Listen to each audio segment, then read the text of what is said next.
This is Media Sales Mastery, the podcast for media sales professionals. In each episode, we bring you information, insights, ideas, and interviews from some of the industry's top thought leaders. Head to mediasalesmastery.com to help pick the topic and guide the show. This is Media Sales Mastery, the podcast for media sales professionals. I'm your host, Jamie Wood.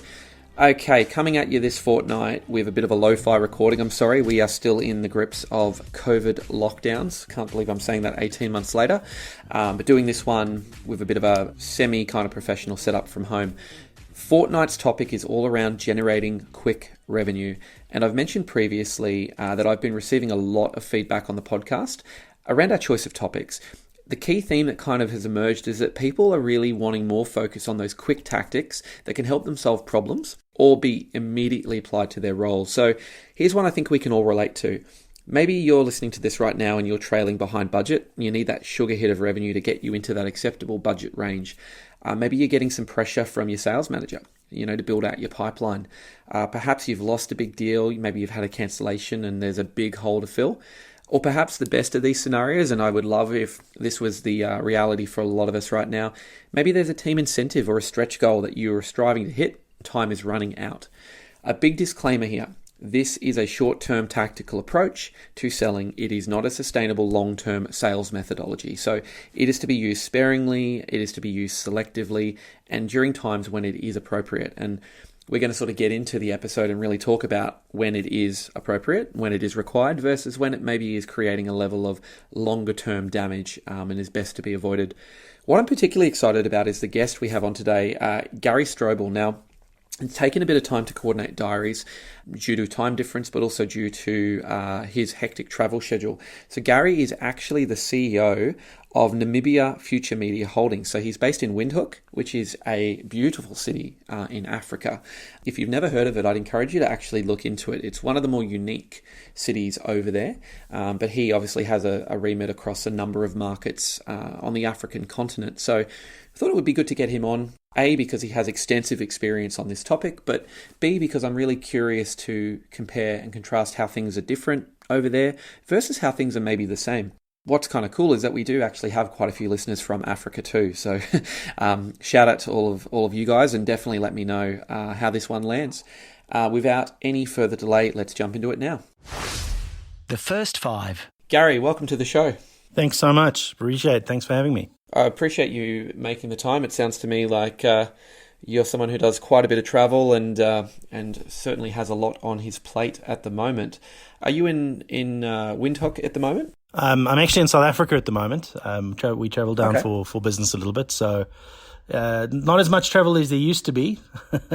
It's actually changed the game a little bit for salespeople as well. It really has. It's been really interesting through COVID talking to different business leaders around how they're adapting to this new world, and very much the same challenges anywhere you speak to. But I would imagine in your role running a large media organization in the role of a CEO, it would certainly be an interesting 18 months.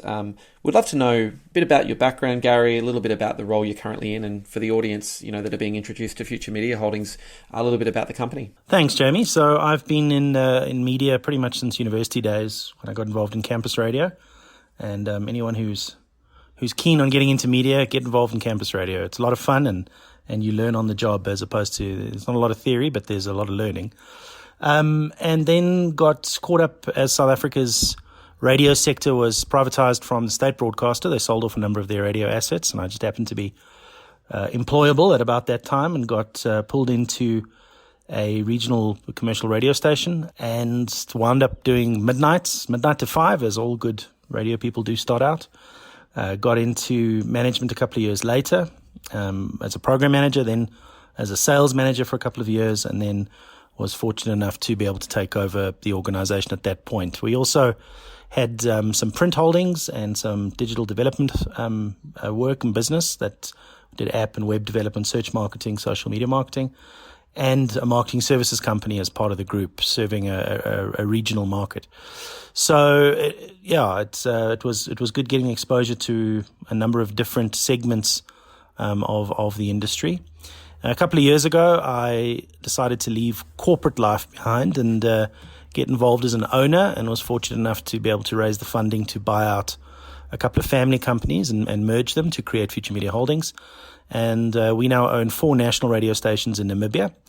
Namibia is a small market, population just under 3 million, and still very dependent on South Africa as an industry from a commercial perspective, but has a very vibrant local media sector that has, doesn't need anyone else to be good at what it does. And having 4 national licenses there obviously has made a big difference. 4 different, totally different formats, and operating as a cluster.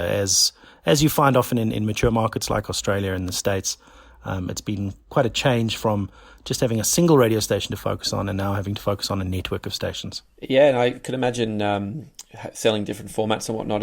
Are they different multicultural formats, or are they more sort of different music formats, or is it a bit of a combination? It's all of the above. We've got a hit music station, an oldie station, which are predominantly English. The oldie station's bilingual, English and Afrikaans. And then we've got a hip-hop station, an urban format. And then we have a cultural format. The Ovambo people are the predominant population of Namibia, and Oshivambo is the language they speak, and we broadcast in Oshivambo for that community. And that's been most interesting is having to manage and look after an asset where I have no idea most of the time what anyone's saying, and been trying to pick up pieces here and there, but a very different world when you're working with multicultural environment as opposed to just multi-format. But then that's been a great learning opportunity. And the city you're in, and I hope I didn't mispronounce it, is it Windhoek? Windhoek? We'll forgive you for being Australian, Jamie, but it's Windhoek. I apologise. No, of course not. Okay. Just teasing. The Afrikaans language treats the W like a V, and so it catches natural English speakers. But Windhoek is the capital of Namibia. There's lots of speculation as to where the name come from. Some people think it is because it gets windy in August, but there's a long debate about where the name comes from. But it's the capital, and it's been settled since the sort of middle 1800s. There were a big German ancestry in Namibia as well. Yeah, and big cultural influence in that early time. Namibia has been at times controlled by the British, by the Germans, and then before independence in the 90s by the South African government for a couple of decades. So it's a country that comes from all sorts of different places and has a wide diversity of peoples, of different cultures and languages, and a rich tapestry of ecosystems as well, ranging from desert to mountain to swamp and sea. So it is a beautiful country. Yeah, I remember seeing the city and seeing a very heavy German influence in the architecture and the culture, and thinking that was quite unique, quite a special looking place. Well, look, thank you for making the time. I know the time difference is substantial as well. So, today's episode, we're really going to get quite focused on a very particular area of media sales, which is all around really generating quick revenue. Media sales mastery. The skill set of being able to quickly generate revenue, is that something that is, highly valued by somebody who is a CEO of a media organization? Yeah, absolutely. I believe that the best media professionals, they've got all sorts of weapons in their arsenal, and the ability to be able to do something quickly, in many cases, is equally important to the ability to forge, long buying cycle, intensive relationship type environments as well.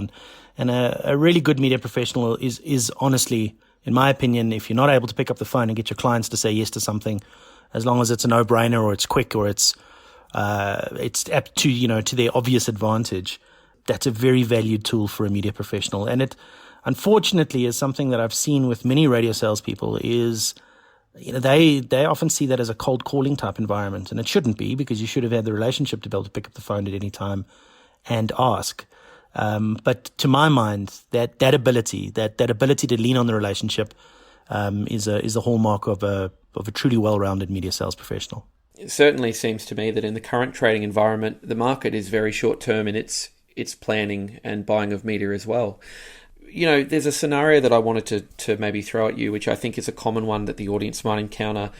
they maybe have returned from a 3-4 week extended holiday. They're halfway through the month and maybe they're at 50 to 60% to their monthly target with a very skinny pipeline. If you're in that position, Gary, what would your initial instincts be? What kind of things would you be considering that media salesperson would need to deploy to try their best to remedy that situation? Well, Jamie, perhaps it's best here just to start with a bit of a caveat to what I'm about to say. And I think it's an obvious caveat. But the caveat is that one of two things. Firstly, a true media professional will never just rely on short-term sales as a strategy. It's never an advised strategy. It's never what we train first, and is often more about, as you've said, them making a budget as opposed to trying to assist the client to some sort of end or outcome. And it's very, very hard to not let that agenda become patently obvious. Many of your clients will be running sales teams. Many of your clients would have done sales training or been sales managers or been involved in commercial business development and also run according to budgets and targets. So what that means is while they're not necessarily regard budgets and targets as evil because they use them themselves in almost every aspect of the business, they will be very attuned to salespeople's behavior. And the caveat that I always put in place for any of my salespeople is the moment you can abuse a relationship maybe once or twice, but the moment that becomes a habit, then you don't have a relationship. Now what you've got is a dealer. That's a toxic environment for any salesperson to get into. So that's the caveat from my perspective, is to say that any short-term activity shouldn't come purely from a place of making budget. I've had some of my top salespeople who've literally phoned clients saying, I'm 10 grand short of my budget this month. I've got an idea for you. Do you want to hear it? And the very best of them will get that right from time to time. Firstly, because the client either really appreciates them, or it's a great idea, or they know the client well enough to understand what sort of things they say yes to. But almost always when it is that close, not 40% away, but a little bit away, then almost being transparent is a piece of advice we've always given is, I don't like it. And every time I caught my sales teams doing it, I had long, meaningful lectures with them to stop doing it. But in my heart, I know that top salespeople are able to close the gap. But you're talking about a situation where you're 50 or 60% away. And the second caveat that I would say is that unless it's an unforced departure, like illness or something that wasn't planned, then you simply haven't done your job. And you shouldn't be in that position. That doesn't mean it won't happen, and it doesn't mean that if it does happen, it's all your fault. It just means that at the very best, you usually have a bit of a lead up to being away for a bit, and you understand what your budgets are usually ahead of time, and you should do everything in your power to have set it up so that when you come back, you either have a number of these ideas already percolating that you can then close, or you've lined up who you're going to be able to talk to, and you've already got telephone meetings booked into diaries and so forth on the understanding that you're now going to have to push hard. There are all sorts of scenarios, including financial year end, which is often one in which the management come down onto the sales teams, or there's a team target, or there's a company-wide target that's close to being made. And then those are all scenarios at which there might be pressure on a salesperson to start performing in a short term. The trick with this is to have a plan for when that's going to happen. And I suppose that's half the point of this podcast. What you're saying there, and it's an important disclaimer, I said it at the top of this, is that short-term tactical approach to selling, what we're talking about right now, is not a sustainable long-term approach. It's to be used sparingly, selectively, and during those scenarios where it is appropriate and it is required. I agree with you. I think, that scenario straight away, the gap's probably too far to bridge, and it's probably a problem, I hate to say it, that maybe the salesperson has created themselves through lack of planning. It's one thing you did mention, Gary, that I want to unpack a bit more. And my next question was around, you said a top salesperson might put a call in and say, look, I'm 10 grand short of budget this month. Would you like to hear my idea? And I think that's a really key word you use there, idea, because I think the default for a lot of media salespeople is to sell distressed packages, very cheap opportunities, bundle a bunch of inventory together and put it forward at a price point that's compelling. Is that a method that you think is also acceptable to help generate demand, or do you really lean into more of that innovative idea-led approach to short-term selling? So some of the best salespeople that I ever worked with had a strategy with this, and like most things, you never say never. There's always a time when you need something in your workshop to go and get out, and the ability to be able to put some distressed airtime out or at least painted as distressed, is a useful tool. And some of the best guys that I worked with had 3 or 4 basic offers that they had already worked on, put together, gotten sort of either an approval from the sales manager that, from time to time they could take that out, or they had it pre-approved, or it was just packaged in such a way that it appeared to be distressed, but it was, cleverly put together that it actually didn't put incredible strain on the discount policy, whatever that is, and every company runs their own version of that. And they had those in the drawer, and that was a useful thing to have. And if you've got one of those, I would advise salespeople listening to this is to figure out how could you do something short-term that doesn't look short-term. And so I'll just list a couple of things that have worked for us in the past when either as a team we've had to chase something, or we've been edging someone on, or we've been approaching financial year end, and we just want to make sure that we're got as much in the tank as we can. Typically these connect into things that are by their very nature time sensitive. So flogging 50 spots as part of a package for no good reason, other than I'm behind budget, as I said earlier, can become very transparent to the client, and they might accommodate or do it once or twice, but it's not a sustainable strategy. And I would also just add another thing in here, and that is to say, what I've noticed that what salespeople do wrong sometimes is when they're under pressure, they'll have 4 or 5 go-to clients where they feel the relationship's strong enough, and then they'll just go to those same clients every time they're in the same situation. And that is a little bit of enabling that's going on there, and it's bad planning as well. And as I say, you can stress a relationship once or twice, but you've got to be careful not to overstress it. And so a good media professional will know that you don't keep asking the same person for the same favor all the time. You just do it sparingly. But time-sensitive offers always make sense as to why they might be short-term. And these would include some of the more obvious ones: Easter weekend, for example, the festive season, public holidays that themed, often become quite useful to throw. School holidays, school breaking up, school going back, long weekends, major sporting events. We had a particularly successful campaign on a linked offer, and Jamie, I apologize to say this, but it was when the Springboks were playing Australia, and the offer was linked to the Springboks winning that game, which they did. So it was very successful for us on all fronts. Everyone was very happy on Monday when they got their bonuses. But linking things to things that are already time sensitive often become useful for the client to not believe that you're just abusing them for budget purposes. And that's why I say these things often can be planned and lined up ahead of time, but no one's going to book that 3 months out, because firstly, there's no urgency, there's no relevance, and it doesn't feel like something the client's really thought about. And often what you're doing with this kind of short-term approach is you're looking for the clients who also have a need, but it hasn't been important enough for them to reach out to anyone yet, or there's an urgency in the marketplace that they'd quite like to be associated with. And that's why, as I say, long weekends and sporting events are cool things to be able to use, because by their very nature, they're time sensitive, and no one expects you to be selling, the big game package 6 months out, because 6 months out, we didn't even know the big game was going to happen. Yeah, I mean, that's a fantastic insight there, because I think these sort of seize the moment types of opportunities and just having those fresh propositions to take to clients, it really takes the conversation away from price or yield or discounting, or that self-orientation of I just have a gap to close to get my number, which clearly has no benefit to your business really. Which is an interesting insight, Gary, because you're a CEO, so you run the whole business, and you obviously have a discount policy, you have structures and workflows and processes that need to be in place in your business. I'm just curious, a media salesperson, what are some of the challenges they might face in a media organization when trying to convert that quick revenue? Is it around pricing decisions? Is it around diverting resources that are already focused on other things? Is it around internal fulfillment deadlines, production deadlines?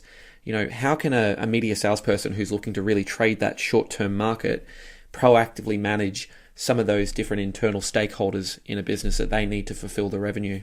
Yeah, it's a great question. And I think especially for people early on in their sales career, not knowing what you don't know is often the biggest barrier of all. And it's useful to phrase it as part of an internal barrier, because there's some very real internal barriers, especially as a new salesperson. Often jurisdiction is almost the biggest barrier. You've got to do something in the short term. You need to get hold of 20 or 30 or 40 clients.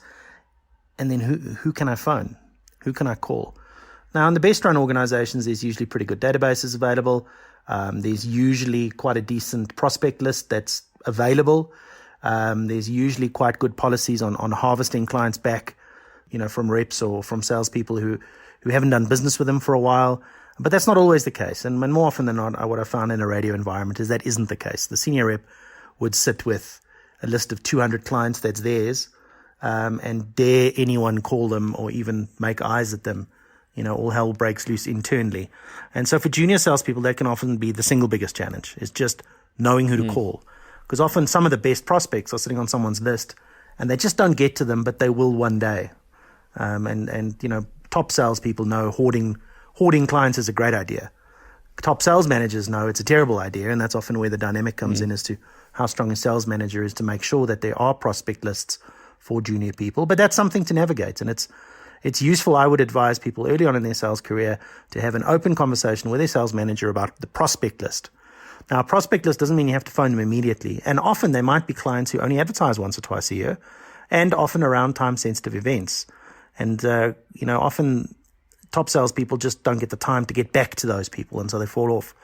So asking your sales manager early on for a prospect list or making sure you keep developing one is a tip that I would give people early on in their career. Have 10 or 15 names down there that when there's pressure on, there's someone to call. The second one is navigating the discount policy. An old favorite that you'll get taught by some of the older salespeople, and here I speak as a sales manager, will be just sell it and then say the client's already signed. What can I do about it? And then put it on the sales manager's desk and say, well, don't you want to phone the client and say you can't have it? Again, that's a strategy that can work in the very short term, perhaps once or twice. And if you genuinely ask the senior sales rep how often they do that, they will have told you they've done it once or twice. But a good sales manager won't let that sort of behavior run long, because it does create havoc with things like discount policies and allocations and jurisdictions. But I mean, it's an old toffee, and you can chew it again if you want. But what's better than that is having a very clear insight into the discount policy and where the loopholes are and where the opportunities are to sort of take ideas back to your sales manager. Often discount policies are drafted by a committee. The accountant signs off on them. The wording is sometimes vague. There's sometimes, some very specific things that are left out on purpose. And I find very few salespeople actually take the time to engage with, if there is a written discount policy, and if there isn't, to really have an in-depth conversation about, where the parameters are. But that's something that you can do anytime, is really understand where your company or your organization or your sales manager feels that there's some latitude. I mean, if I can get practical for a second, opportunities often abound over weekends, especially if you've got a sales team that's selling long-term packaged sales as their sort of predominant base of sale. And then weekends and evenings become easy pickings for distressed airtime sales or for heavily discounted packages, because you're not really giving anything away. In a cluster, there's always a weak station or two that you can kind of balance out with some inventory from a stronger station to create a cluster package. But then the discount will come from the weaker channels. Typically in radio, you have to rely on the fact that once that airplane's in the air, no one's filling that seat. And so airtime in a very short period of time, a week or two out, can be very heavily discounted if you have an idea on how to do it and you understand where the rules are, and you have a sales manager who understands that if they don't allow this to happen, then the airtime's going to escape them. It's a great suggestion there, Gary, because I think selling remnant inventory, to your point, it's finite inventory, and once the weekend passes, as an example, we don't have the opportunity to go and commercialize that inventory. There's a massive opportunity cost. So to some extent, late selling or selling remnant inventory and generating those quick revenue wins can actually be of benefit to the media organization as well, I'd imagine. Yeah, absolutely. And there's a dynamic between that often sits, and again, I speak as someone in management, that sits between the financial office and the sales office.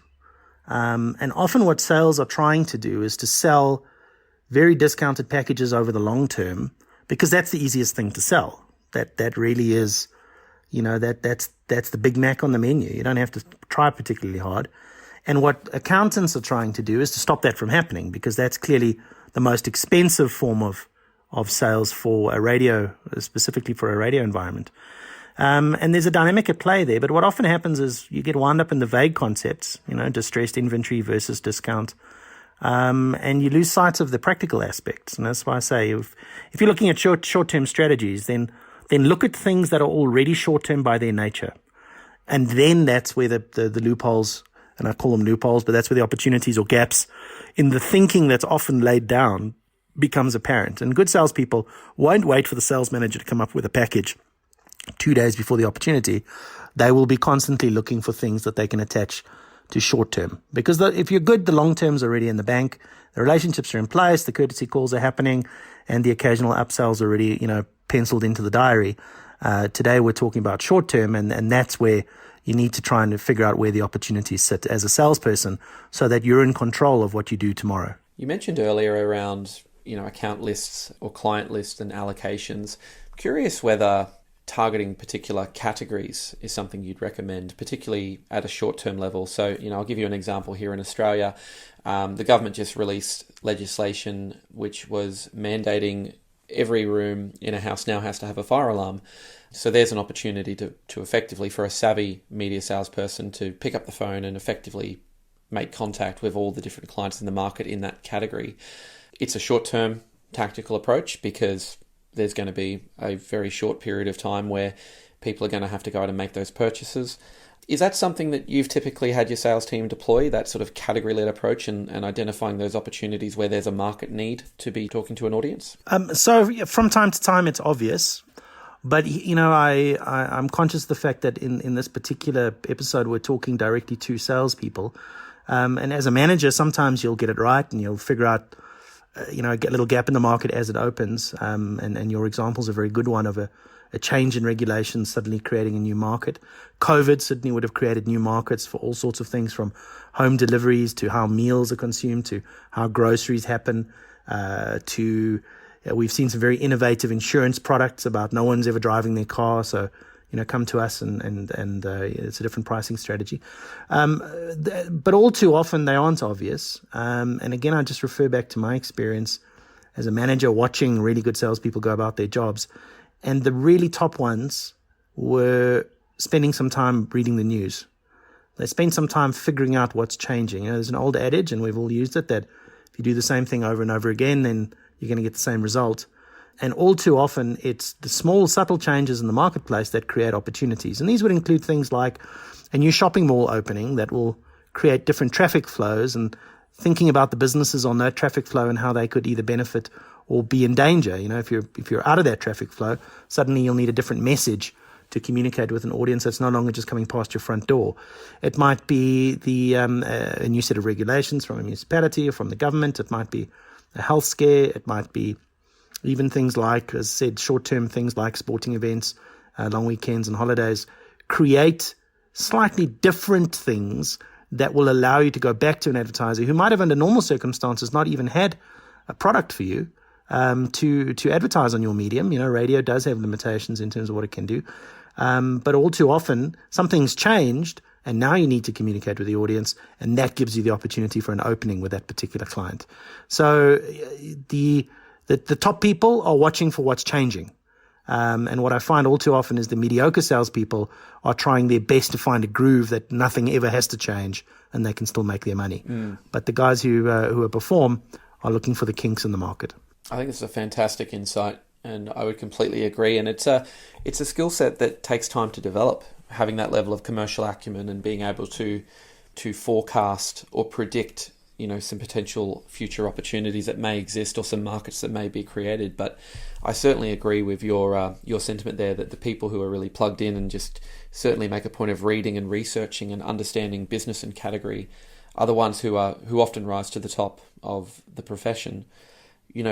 Sort of rounding out this topic before we jump into the listener question, Gary, let's just talk about I initially threw a scenario at you around we need to generate some quick revenue. Let's say you've got a great incentive in place where if the sales team hits a number, they unlock an additional bonus. So you're picking up the phone to a potential client. We know that they can seize a short-term opportunity. They have the funds. They have the desire for the right opportunity. Could you give any recommendation for just maybe how to set that phone call up and how to structure that phone call to really ensure that it has maximum impact when the media salesperson is pitching that solution? So I think the important thing with trying to do a short-term sale is if you don't know why they would buy from you, then don't make the phone call. Trying to position it really is about the opening. So if you are contacting a particular client, then the first thing to have in your mind is to have a clear reason as to why they would see value in what you're offering. Now, it might be a client who already has a heavy load, and they're always game for a top-up. Then that's cool. Then open with that and say the opportunity's rolled around again. We've got a little fire sale going. Are you interested? And if you know your client well enough, then that's cool. There's no hassle with that. On the other hand, it might be a client who doesn't normally advertise and you're trying to unlock sort of new revenue lines, because that often in short term is where that comes from. Have a very clear understanding of why they would buy from you. Think about it from their perspective, and it might be because, as I say, there's something happening, or something's changed.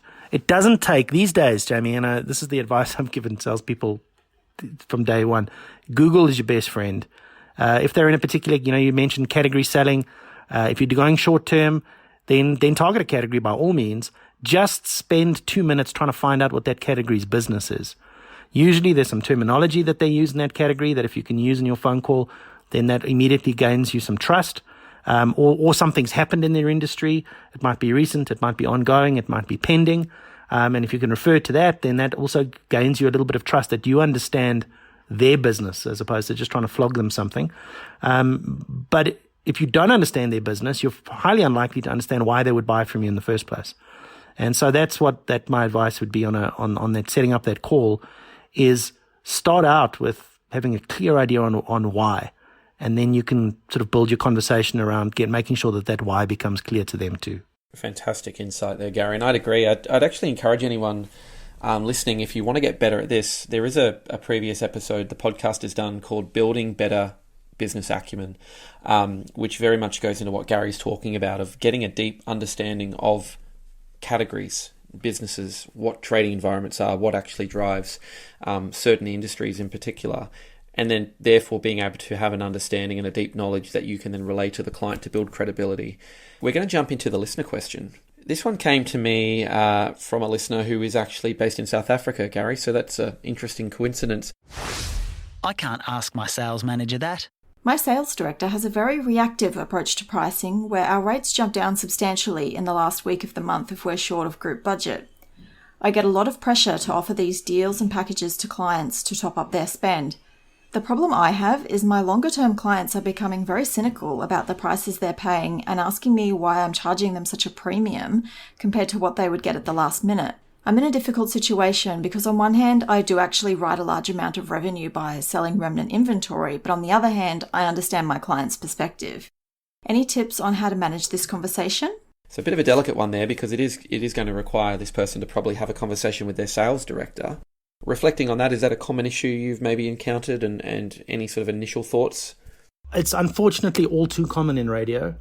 I mean, if we're honest with each other, radio's pricing is largely a made-up exercise that's based on what we think the market can accommodate. It's based on historical sales. All too often, national and international business is based on a rate card that's been published, and it goes up a little bit every year. And so you don't want to give away the premium you can get there. And then quite often direct sales teams, and here we really are referring principally to direct for these short-term offers, almost become a dumping ground of trying to figure out what the rate is. And that often undermines the salesperson if there isn't clarity. So I would answer this in two ways. And I think, again, here I'm perhaps referring to something that should be in place when this becomes the norm. So if your sales manager is giving you deals and you've got to go and flog them to the market, and this is the issue, that people who are paying, so loyal big advertisers are now not getting the best rate, and that's an obvious problem.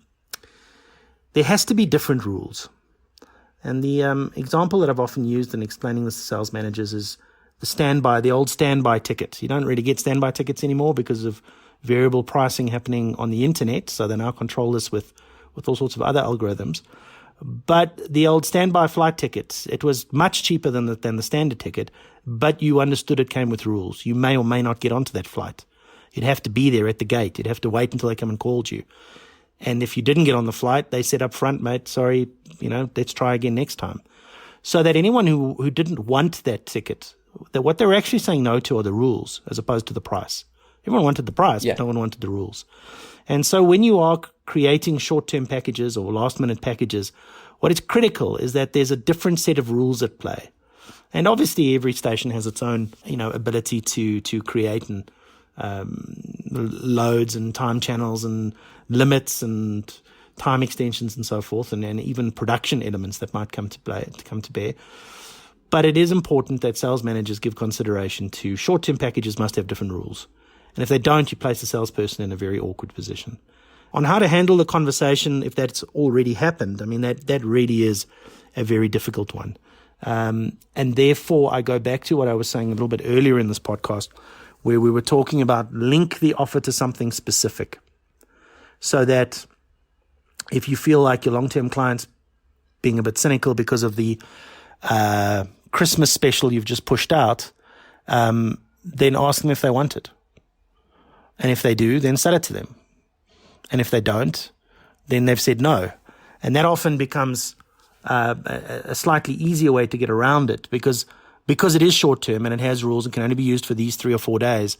And clients are on longer-term packages, depending on how those packages are structured, have for the most part already have their airtime plan in place. And so if you were to treat it as an upsell to those clients, in other words, the pricing is available to them should they want it, but the other rules follow around timing or utilization or length or topic, as it may be. And then that would be, for me, something that a good sales team would have in place is a reason that this package is going out, and they've all agreed that this is, it's linked to something. It's not just arbitrarily dumping product onto the marketplace.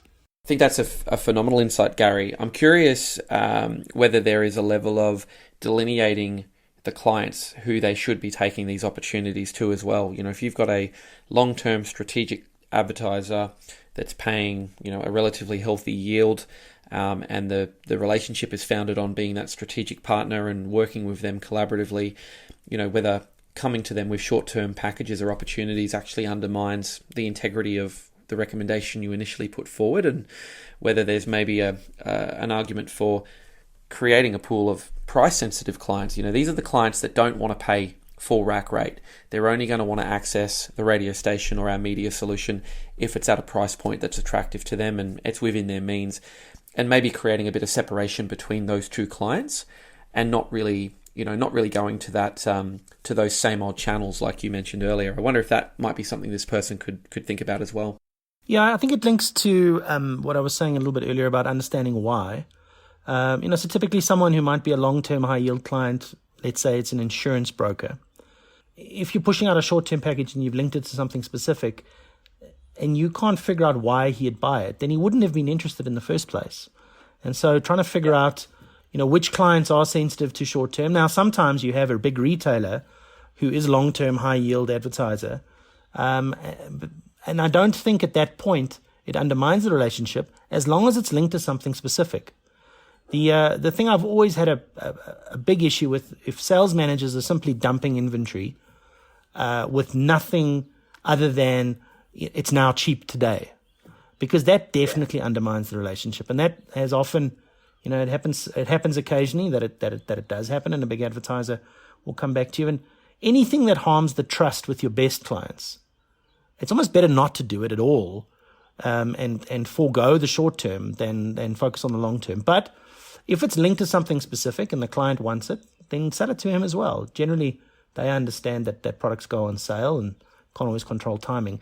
But it'll also only make sense if if they're interested in the thing it's linked to, whatever that may be. Yeah. And that's why I said it goes back to short-termism is great. As long as it's well thought through by the sales manager, the salesperson has a clear idea on why the client would buy from them, given the constraints we've now put in place, and it has some rules or guidelines or limitations that don't normally exist to the full price client.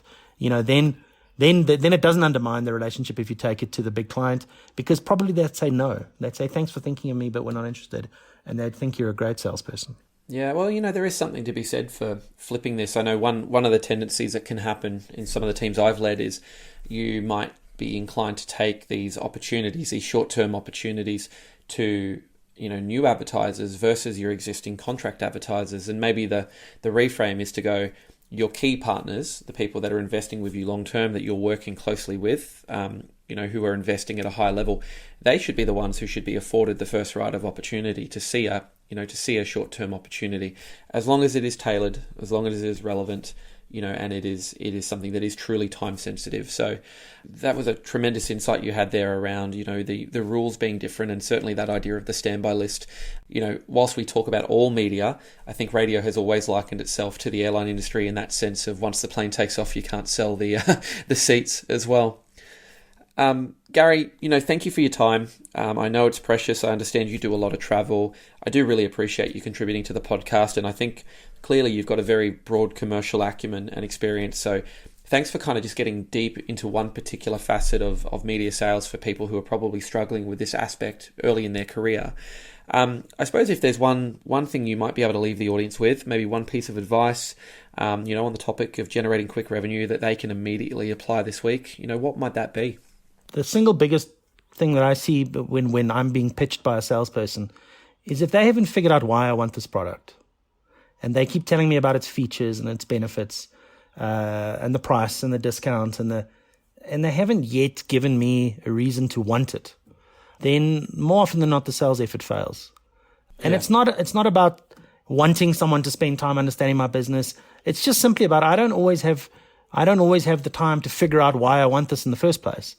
And so if the salesperson's put a bit of effort into thinking why I might want it, it shortens the conversation enormously. And most decision makers are happy if the conversation's short. But what salespeople often wind up doing is talking endlessly about the opportunity or the discounting or the number of spots or the length or the production's free that's not why people buy this product. They buy it because they want to sell their product, or because they want to have a new message, or they want to be seen to be cool, or they're trying to target a new market. And so my advice to salespeople is, if you don't understand why, it's going to make the sales process so much harder. Now, you might not always get it right, and I have had many conversations with clients where I've missed why by 100 miles, but almost never have they seen that as a failure. They've actually seen it as an opportunity to tell me more about their industry. And of course, clients like talking about themselves far more than they like talking about your media company. And those invariably become richer conversations anyway. So figure out why, even if it's a guess, and think about it from their perspective. Because if you're approaching it from their perspective, you will have a more successful conversation. I think that is a fantastic sentiment to end the episode on. Gary, I want to thank you very much for your time and your insight today. If it's okay with you, I'd love to put a link to your LinkedIn and also to Future Media Holdings into the show notes, so that if anyone wants to connect or talk to you more, they can do so.